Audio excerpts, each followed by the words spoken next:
정치인 사이트 최준봉 성공회대 교수 서정욱 변호사와 총선 전 마지막 임시국회 상황을 비롯한 여야의 공천 상황 짚어보겠습니다. 안녕하십니까? 안녕하세요. 예.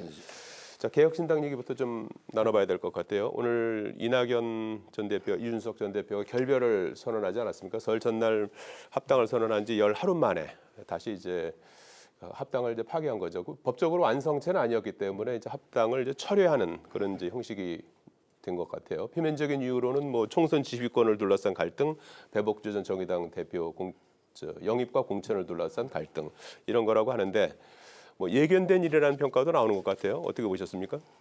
그렇죠. 저는 이제 전적으로 책임이 이준석 대표 측에 있다고 봐요. 네.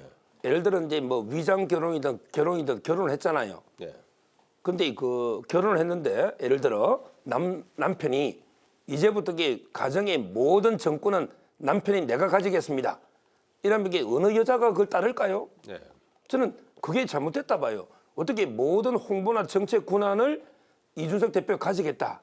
이게 잘못됐고요. 네. 그리고 이제 그 부인이 안 따르는데 자 부인이 안 따르니까 우리 아들 딸이 있으니까 가족들끼리 표결해 가지고 내가 가져가겠다 정권을. 네. 이것도 이게 잘못된 거죠. 네. 대화를 통해서 이게 가족도 풀어야지. 가족끼리 표결한다는 게 말이 됩니까? 네. 저는 최고위원회 표결을 해가지고 정권을 가져간 거 이게 합당 정신에 반하는 거고요. 따라서 이제 이준석 대표의 전적인 책임이 있고 이제 남은 거는 이제 이혼할 때는 재산을 분할해가지고 가져가면 되지만 이거는 재산 분할이 안 돼요. 네. 이 말은 이제 이낙연 대표 측은 빈손으로 나가야 됩니다. 네. 근데 이준석 대표가 그 돈을 국고보조금 있잖아요. 예. 가지면 안 되죠. 왜냐하면 이제 그 위장 결혼해서 그 보조금을 사기로 탔기 때문에 저는 이제 국고에서 당연히 환수한다. 이준석 대표도 반납하겠다 했거든요. 예. 근데 선관위에서 뭐 규정이 없니 전례가 없니 이런 이야기 하지 마시고 아니 국민의 혈세를 거두는데 무슨 전례가 필요합니까? 예. 빨리 선관위에서도 환수하시기 바랍니다. 예. 어제 최고위에서 이준석 전 공동대표죠. 이제 그 공동대표 쪽에서 최고위 의결을 통해서 일방적으로 처리한 것이 이제 확인이 된 것은 뭐 맞긴 맞는 것 같아요. 예. 맞습니다. 지금 말씀하신 것처럼 이준석 대표가 이제 그거를 추진하는 과정에 있어서 두 사람이 반대를 한 것 같아요. 네. 이낙연, 김종민 두 분이 반대를 했고 그럼에도 불구하고 표결에 붙여가지고 나머지 사람들이 다 찬성하는 가운데 그냥 통과를 시킨 거죠. 예. 사실은 뭐 이미 예견됐다고 볼 수밖에 없어요. 이낙연 이제 전 대표 이번에 나가겠다고 했으니까 전 대표가 됐고 이준석 대표 간에 같이 하기 어려운 여러 가지 지점들이 있습니다. 예. 예를 들면 지지층도 다르고요. 정책적 부분에 있어서 상당히 괴리감이 크고요. 그리고 여러 가지 스타일도 좀 다르고. 뭐 스타일도 다르기도 하고요.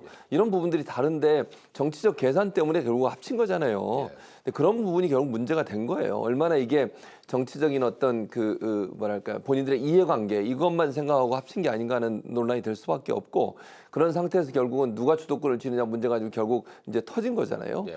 서로가 제가 볼 때는 이준석 대표도 그렇고 이낙연 전 대표도 그렇고 주도권을 뺏기지 않겠다는 의도라고 생각이 들어요.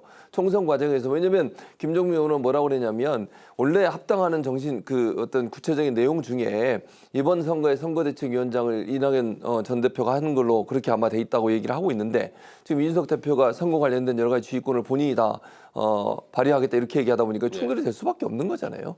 서로 이해관계가 맞지 않는 사람들이 정치적 이유 때문에 합친 것이 결국 이런 참담한 결과를 가져왔다 이렇게 볼 수 있을 것 같습니다. 예. 그래서 이제 당초에 그 빅텐트는 이제 개혁신당 같은 경우에는 이제 한 지붕 세 가족으로 이제 가게 됐고 다시 이제 이낙연 전 대표는 돌아와서 새로운 미래당의 이제 대표로 이제 남게 된 그런 상황 아니겠습니까? 그래서 이낙연 대표 같은 경우에는 민주당에서 이제 추가 탈당자가 이제 있을지도 모르는 거 아니겠습니까? 그래서 추가로 이제 모아서 덩치를 좀 키우겠다는 그런 계산인 것 같은데 앞으로 그 미래는 어떻게 예상하십니까?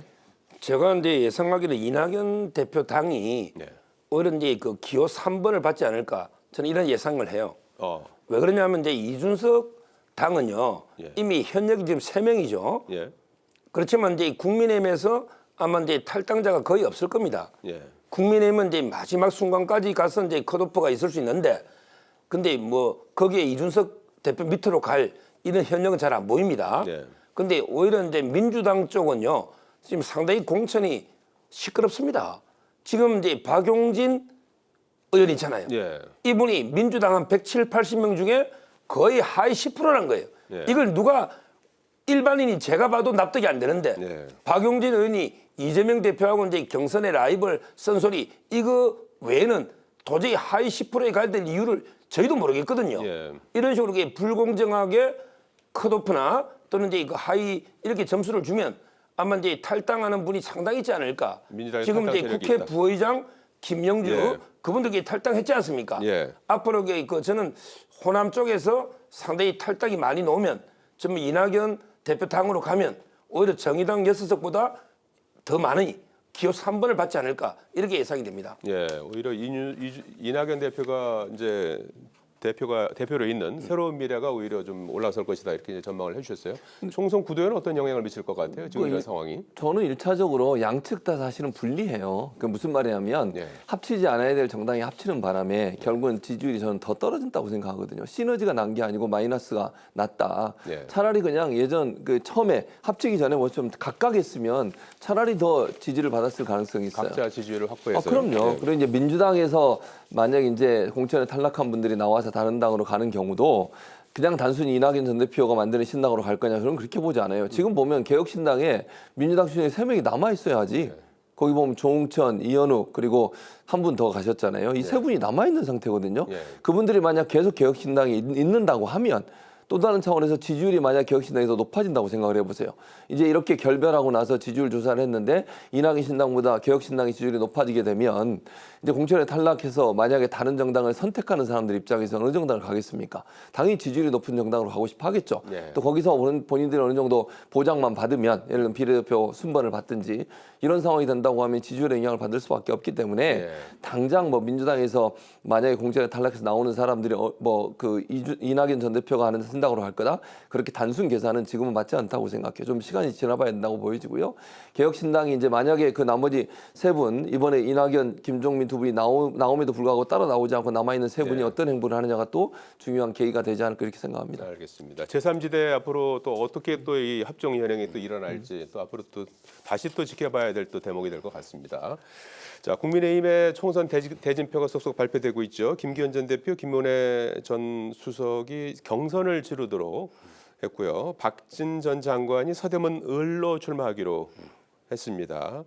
그리고 이렇게 보면서 이제 현재까지는 뭐 용해관이라든지 대통령실의 입김이 작용했다 이런 부분은 좀 잘 안 보이는다는 평가도 있는 것 같아요. 지금까지는 이제 국민의힘은 큰 잡음 없이요. 네. 상당히 순조롭게 공천이 이루어지고 있습니다. 네.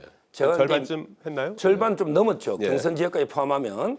그런데 이제까지 공천을 한 문장으로 이제 표현하면요. 문재인 대통령식으로 한번 표현해 보면요. 예. 기회는 평등하고 과정은 공정하며 예. 결과는 정의롭습니다. 지금 이게 그래요. 누구든지 어느 지역이든지 가라. 인위적으로 뭐 하는 게 없어요. 예. 기회는 평등하죠. 그리고 이제 그 과정은 공정합니다.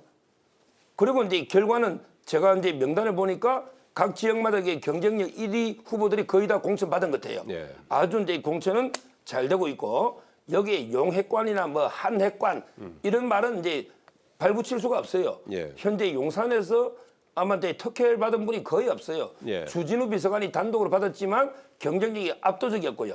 나머지는 이제 우리 역차별할 정도로 다 경선이나 예. 험지로 가 있고 한동훈 위원장도 이제 비서실장 김영동 의원과도 이게 경선입니다. 예. 그리고 이제 그 비대위원 중에 구자룡 변호사도 경선이죠. 아무도 이게 특혜를 받은 분이 없어요. 예. 아직까지는 상당히 저는 원칙과 시스템에 따라서 공천이 잘 되고 있다 이래 봅니다. 예. 그런데 이제 그 현역 의원 컷오프 부분이 있지 않습니까? 10% 이하는 컷오프 하기로 돼 있지 않습니까? 그러면 뭐 110명 국회의원 중에서 10명 이상이 또 컷오프 되는 상황. 아직은 시작이 되지도 않은 거고요. 또 지역 재배치 과정에서 또 잡음이 나올 수도 있는 그 상황은 있죠. 근데 그것도 평가가 예. 민주당하고 다르게 아주 공정하게 평가가 될 거기 때문에 민주당은 이제 반 이재명이면 이게 하위 10% 아닙니까? 박용진 다 봤잖아요. 예. 근데 국민의힘은 절대 그럴 일이 없죠. 왜? 한동훈 위원장이 빚이 없잖아요. 예. 누구를 억지로 하위 10% 만들 이유가 없잖아요. 저는 시스템에 따라서 한다면 그것도 이게 충분히 잡음 없이 극복할 수 있다 봐요. 예. 최 교수님은 국민의힘 공천 상황 어떻게 보시는지? 말도 안 되는 얘기를 하고 계시니까 서정욱 변호사가 아, 뭐 잡음 없이 되는 이유가 뭐 예를 들면 주진우 비서관 같은 경우도 박영진만 계속 얘기하시던데 박영진 의원만 주진우 비서관이 해운도구에 공천 받았잖아요. 예. 거기에 나오려는 사람들이 다 접고 그냥 그분이 공천 받았어요. 단수 공천.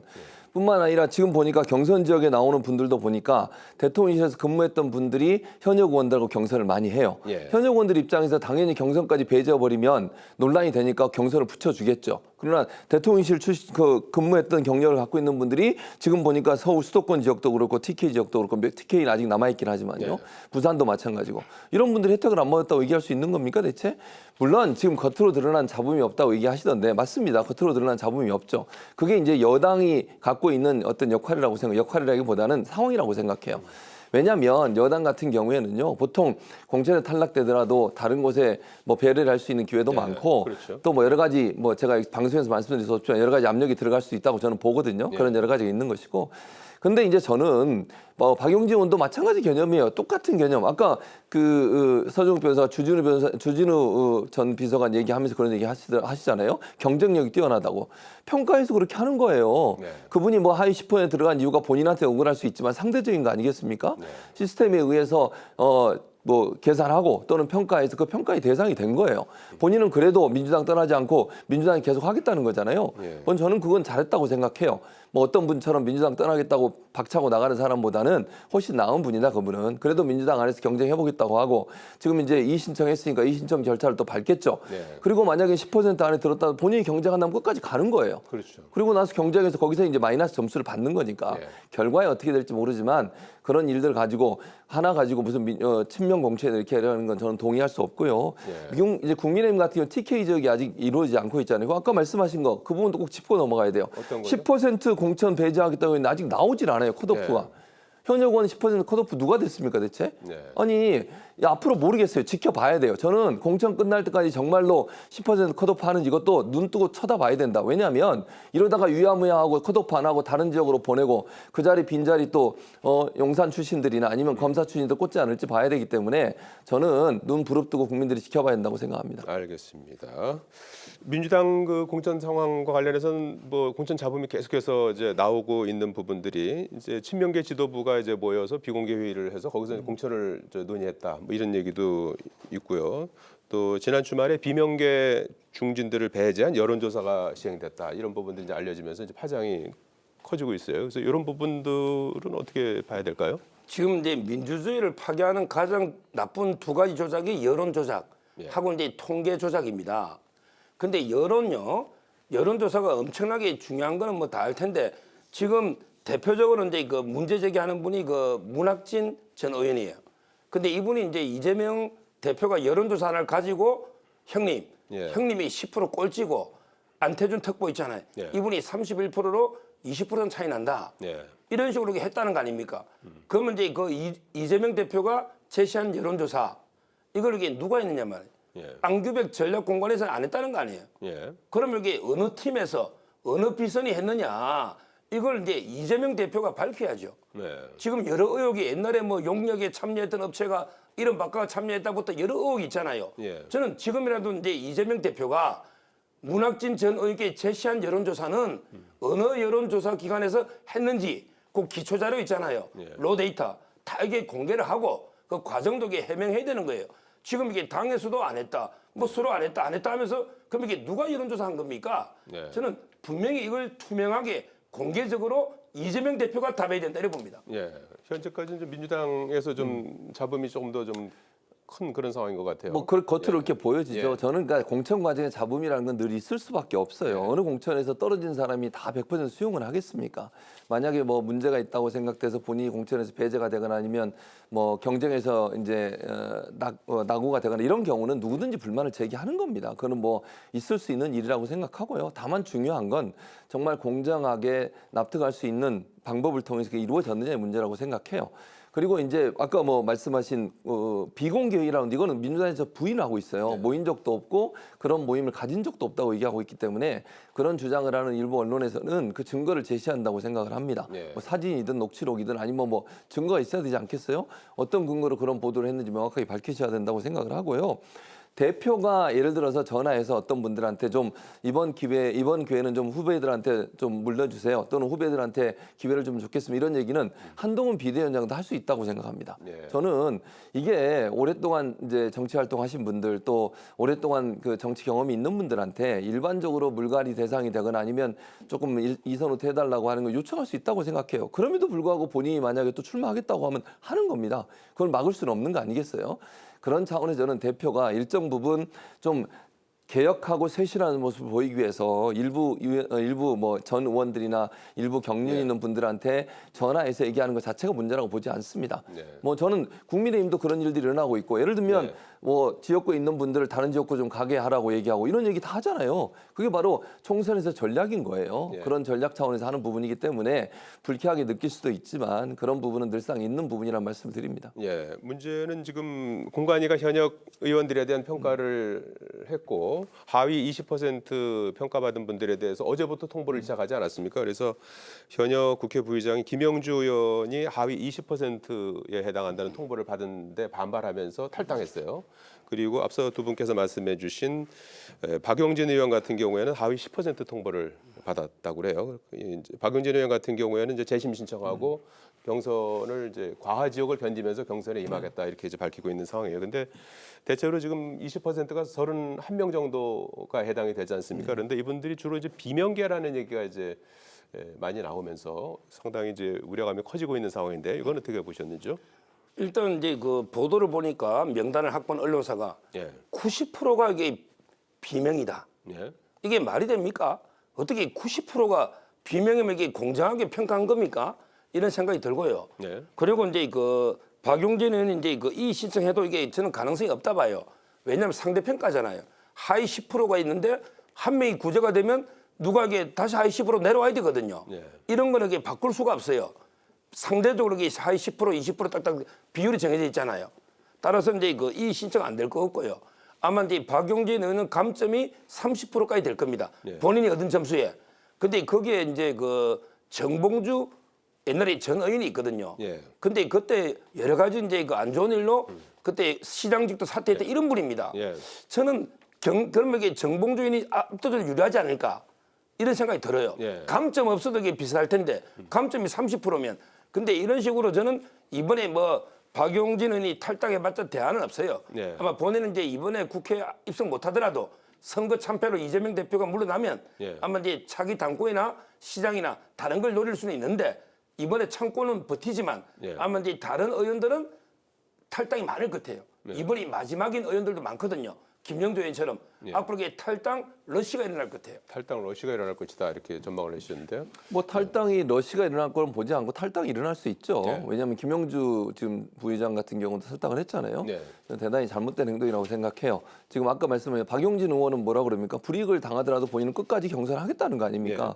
왜냐하면 경선을 못하게 하는 건 아니에요. 감점이 이루어지는 거니까 본인이 이제 페널티를 받았으니까 그 페널티에 감점이 있더라도 본인은 민주당에 남아서 네. 열심히 경선해 보겠다. 그렇게 얘기하잖아요. 그게 저는 바른 자세라고 생각해요. 예. 아니 20% 30% 정해진 퍼센트 안에 누군가는 상대적으로 불이익을 당할 수밖에 없어요. 그건 만약에 김영주 의원이 아니면 또 다른 사람이 누군가는 받는 거 아닙니까? 네. 그러니까 본인이 포함됐다고 그게 다 잘못됐다고 얘기하는 건 저는 대단히 잘못된 표현이라고 생각해요. 그럼 누군가가 다른 사람이 자기보다 상대적으로 더 잘했기 때문에 점수를 더 받은 거고 네. 하위 20% 10% 포함됐다는 말은 상대적인 평가에서 그분이 그런 점수를 받았다는 거 아닙니까? 네. 근데 그걸 가지고서 도저히 받아들일 수 없다 이렇게 얘기하는 건 말이 안 된다고 보고 또 하나는 언론사에서 자꾸 본인들이 확보한 게 뭐 비명이 얼마다 아니 민주당에서 밝힌 적이 없다잖아요. 그 떠돌고 있는 뭐 소위 지라시라고 얘기하는 예. 그런 내용들에 있는 내용 사실이 아니라고 하잖아요. 예. 그런데도 그걸 가지고 계속 비명인 신명인 얘기하는 것 자체도 저는 확인되지 않은 정보를 가지고 왜 그렇게 보도를 하는지도 이해가 잘 안 되는 상황이라고 말씀드리겠습니다. 예, 지금은 어쨌든 뭐 공천이 진행되는 과정이고 최종적으로 이제 공천이 확정됐을 때 그때 평가는 또 여러 가지로 달라질 수도 있을 것 같아요. 또 중요한 것 중에 하나가 이제 얼마나 또 그 교체를 많이 했느냐 이런 부분들도 이제 아마 지켜봐야 될 대목인 것 같습니다. 그런 과정에 있는 걸로 이렇게 이해하시면 될 것 같고요.